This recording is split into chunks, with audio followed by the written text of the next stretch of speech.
രാവിലത്തെ ബ്രേക്ക്ഫാസ്റ്റ് കഴിഞ്ഞ് ഇങ്ങനെ ഇരുന്ന് തല പുകയും ഉച്ചക്കത്തേക്ക് എന്താവും എന്ന്. കാരണം ഇവിടുത്തെ കുട്ടിപ്പട്ടാളത്തിന് ഇന്ന് പഠിത്തമില്ല. എന്തായാലും അരി അടപ്പ് കിട്ടും, ഒന്നുമില്ല കഞ്ഞിയെങ്കിലും കുടിക്കില്ല. മീനൊന്നും വന്നില്ല. അങ്ങനെ ഇരുന്നപ്പോൾ ഉണ്ടാ ഉൾവിളി, നമ്മുടെ മീൻകാരൻ ചേട്ടൻ മീൻ കൊണ്ടുവന്നു. അയിലയും മത്തിയൊക്കെ ഉണ്ടായിരുന്നു. എന്നാലും എൻ്റെ കണ്ണെങ്ങോട്ടാണ് പോയെന്നറിയാമോ? കൊഞ്ചിലേക്ക്. കാരണം എൻ്റെ കുട്ടിപ്പട്ടാളത്തിന് 2 പേർക്ക് കൊഞ്ച് ഭയങ്കര ഇഷ്ടമാണ്. കുട്ടികൾ മാത്രമല്ല, ഞാനും കഴിക്കും, അമ്മയും കഴിക്കും, എല്ലാവരും കഴിക്കും. മേടിച്ചോണ്ട് വന്നപ്പോൾ ഉണ്ടോ ഇവിടെ ഭയങ്കര തകർത്ത് പ്രാക്ടീസ്. വേറെ സ്കൂളിൽ ആനുവൽ ഡേ ആണേ. അന്നേരം കൊണ്ട് ചിക്കിലി ചമ്മേലിയാണ് കളിക്കുന്നത്. 2 പേരുടെ തകർത്ത് ഭയങ്കര പ്രാക്ടീസ്. ഇത് കണ്ടുകൊണ്ടിരുന്നാൽ ഉച്ചയ്ക്ക് ഇത് വയറ്റിലേക്ക് വല്ലതും പോകുമോ? നമുക്ക് നമ്മുടെ പഠിപ്പുരയിലേക്ക് കടക്കാം. സാധാരണ കൊഞ്ച് കിട്ടിയാൽ എന്തോ ഒന്നെങ്കിൽ റോസ്റ്റ് അല്ലെങ്കിൽ തീയൽ. സാധാരണ മടി പിടിച്ച് സാധാരണ മിക്കപ്പോഴും കൊഞ്ച് കിട്ടുമ്പോൾ എല്ലാം റോസ്റ്റ് ചെയ്യാറ്. ഇന്ന് എന്തായാലും ഞാൻ വിചാരിച്ച് തീയലങ്ങ് വെക്കാം, വറുത്തരച്ചും. അങ്ങനെ പച്ചക്കറി എല്ലാം അരിഞ്ഞൊരു സൈഡിലോട്ടാക്കി. ഇനി നമുക്ക് എന്താ അടുത്ത ഘട്ടം? കൊഞ്ച് പൊളിക്കാം. വലിയ മീനൊക്കെ കിട്ടുമ്പോഴേ ഞങ്ങൾ വെളിയിൽ കൊണ്ടിട്ട് വെട്ടാറില്ല. അങ്ങനെ ഈ അമ്പലമൊക്കെ ഉള്ളതുകൊണ്ട് വലുതായിട്ട് വെളിയിട്ട് അങ്ങനെ വെട്ടാറില്ല. പിന്നെ സിങ്കിലിട്ട് വെട്ടിക്കൊണ്ടിരുന്ന് വൃത്തിയാക്കിക്കൊണ്ടിരുന്നപ്പോൾ എൻ്റെ കുട്ടി വന്ന്, അമ്മേ ഞാൻ പൊളിക്കാമേ ഞാൻ പൊളിക്കാം. എന്തായാലും അവനോട് വായിട്ട് അലച്ചലച്ച് എങ്ങനെയൊക്കെയോ കൊഞ്ച് പൊളിച്ച് ഒരു സൈഡിലാക്കി. ഇനി അത് കഴുകണമല്ലോ. ഇപ്പോൾ 2 കൈ വരും, നോക്കിക്കോണേ. 2 കൈ. അമ്മേ ഞാൻ കഴുകാമേ ഞാൻ കഴുകാമേ. എങ്ങനെയൊക്കെയോ ദൈവമേ. ഒരു മങ്കം കഴുകി കൊഞ്ചൊരു സൈഡിലാക്കി, പച്ചക്കറി ഒരു സൈഡിലാക്കി. ഇനി നമുക്ക് അടുപ്പിലാക്കാം. എന്തായാലും അപ്പോഴത്തേക്ക് അരി വെന്തായിരുന്നേ. അരി വെന്ത അടുപ്പിലേക്ക് ഇത് കണ്ട്, ഈ ചട്ടി കണ്ട്, ഇതെൻ്റെ അമ്മ കാണിച്ചു തന്നെ. ഇത് തീയൽ വെക്കാൻ മാത്രം ഉപയോഗിക്കുന്നൊരു ചട്ടിയാണേ. എന്തായാലും അരി വെന്ത അടുപ്പയിലോട്ട്. സാധാരണ ഞാൻ അങ്ങനെയൊന്നുമുള്ള സാഹസം കാണിക്കാറില്ല. ഇന്ന് തീ കണ്ടുകൊണ്ട് ഞാനങ്ങ് വെച്ചേ കേട്ടോ. ഞാൻ വലിയ പരിഷ്കാരിയൊന്നുമില്ല കേട്ടോ.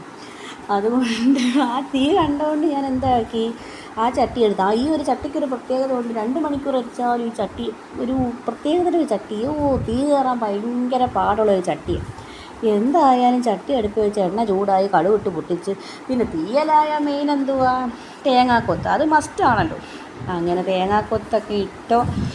എനിക്ക് ഭയങ്കര പ്രത്യേക ഒരു ആഡംബരം കൂടുതലുള്ള കൂട്ടത്തിൽ. അതെല്ലാവരും പറയുന്നത് വെച്ചാൽ വേറെ ആഡംബരമൊന്നുമില്ല. എനിക്ക് എന്തുണ്ടാക്കിയാലും ഒന്ന് വിജിലമ്പിച്ചിരിക്കട്ടെ, കളർഫുൾ. അതിപ്പോൾ ഉപ്പുമാവായാലും അങ്ങനെ എന്തോ ആക്കിയാലും എനിക്ക് ഇച്ചിരി വിജിലമ്പിച്ചിരിക്കുമ്പോൾ എനിക്കൊരു കുളിർമയാണ്. എന്താ നല്ല എനിക്കൊരു വല്ലാത്ത അങ്ങനെ കുക്ക് ചെയ്യുമ്പോൾ എനിക്ക് അങ്ങനെയൊക്കെ ഇച്ചിരി നിർബന്ധമുണ്ട്. അത് വല്ലാത്ത വൃത്തികെട്ട നിർബന്ധമാണെന്ന് എനിക്കറിയാം. എന്നാലും എന്തായാലും ചട്ടിക്കകത്തോട്ട് എന്താക്കി, കഷ്ണങ്ങളെല്ലാം കൂടെ എണ്ണ ചൂടായി തേങ്ങാക്കൊത്ത് മൂത്തപ്പോഴത്തേക്ക് അതിനെ തട്ടിയിട്ട് ആഴമ്പത്തിന് കുറച്ച് കരിയാപ്പില അവിടെ കിടക്കട്ടെ. പിന്നെ അതിൻ്റെ പുറത്തോട്ട് കുറച്ച് കൊഞ്ച് വാരിയിട്ടാണ് അതിൻ്റെ കൂട്ടത്തിൽ ഒരുമിച്ചങ്ങ് വെന്ത് വരുന്നോളുമല്ലോ. സെപ്പറേറ്റ് വേവിക്കാതിരിക്കണ്ടല്ലോ. ആ ആവിയിൽ അവിടെ ഇരുന്ന് വേവുമ്പോഴത്തേക്ക് നമുക്ക് മറ്റ് പരിപാടി നോക്കണം. കൊഞ്ച് തീയൽ ഇങ്ങനെ ആക്കിയാൽ മാത്രം ആവത്തില്ലല്ലോ. എന്തെല്ലാം പരിപാടികൾ നടക്കുന്നു. മഞ്ഞൾപ്പൊടി ഇട്ട് ഉപ്പും ഇട്ടിട്ട് ഇത് നല്ലപോലെ ഒന്ന് ഇളക്കി അതടച്ച് അവിടോട്ട് വെച്ച്.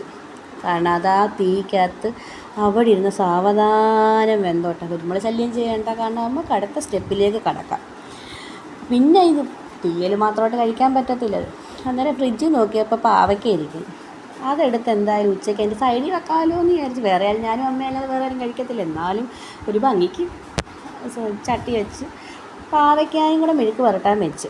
കാരണം ഒരു കറിയാക്കരുതല്ലോ, മോശം തോന്നല്ലല്ലോ. അതിനും കുറച്ച് കരിയാപ്പില ഭംഗിക്ക് തട്ടിക്കുളഞ്ഞിട്ട് അപ്പോഴത്തേക്ക് നമ്മുടെ കഷ്ണം വന്ന് തക്കാളിക്കയും കൂടി ഇട്ട് സെറ്റാക്കി അത് പിന്നെ അടച്ച് അവിടെ ഇരുന്ന് അത് പെതുക്കെ അവിടെ ഇരുന്ന് സ്വസ്ഥമായിട്ട് വേവട്ടെ.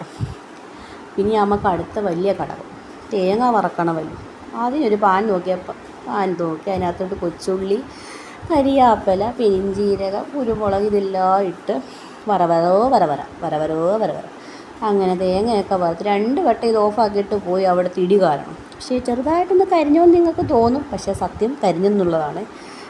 ചായാലും അത് മൂപ്പിച്ചെടുത്ത് മുളക് പൊടിയും മല്ലിപ്പൊടിയൊക്കെ ഇട്ട് മൂപ്പിച്ച് അതിനെ ഒന്ന് തണുക്കണമല്ലോ. കാരണം തണുക്കാതെ മിക്സിക്കകത്തിട്ട് മിക്സി അടിച്ചു പോയാൽ എന്നെ ഇവിടെ നടിച്ചാക്കും.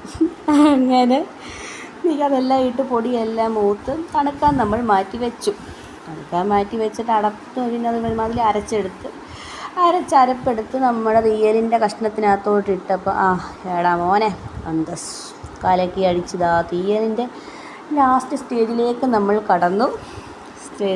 ഇനി നമുക്കൊന്ന് അടച്ച് വെക്കാം. കാരണം അത് ഞങ്ങൾക്ക് അരപ്പുമായിട്ടൊന്ന് പൊരുത്തപ്പെട്ട് വരണ്ടായോ. അങ്ങനെ അപ്പോൾ അതിൻ്റെ ഭംഗിക്ക് വേണ്ടി ഞാൻ അതിൻ്റെ മണ്ടയ്ക്ക് തിളയ്ക്കുന്നതിന് മുമ്പ് അത്ര ഇട്ടപ്പോൾ ഒരു ഭംഗിയില്ല. അപ്പം ഞാൻ നിവർന്നൊരു കരിയാപ്പിലയും കൂടെ അങ്ങ് വെച്ച് അടച്ചും വെച്ച് അതവിടെ ഇരുന്ന് സ്വസ്ഥമായി വേവട്ടെന്ന് 10 മിനിറ്റ് കഴിഞ്ഞപ്പോൾ തുറന്ന് നോക്കിയപ്പോൾ മേളോട്ടൊരു മണം, എൻ്റെ സാറേ. അപ്പം തന്നെ ഒരു ആത്മസംതൃപ്തി. അങ്ങനെ തീയലും വെന്ത് പിന്നെ പോയൊരു പുളി അങ്ങ് പാസ്സാക്കി. അപ്പോൾ ഉച്ചയ്ക്ക് കൊഞ്ച് തീയലും പാവയ്ക്ക മെഴുക്കുവരട്ടി നാരങ്ങ അച്ചാറുമായിട്ട് അങ്ങനെ വലിയൊരു തലപുകഞ്ഞ് ഉച്ചയ്ക്കത്തെ ലഞ്ച് അങ്ങനെ കഴിഞ്ഞപ്പോൾ ടാറ്റാ.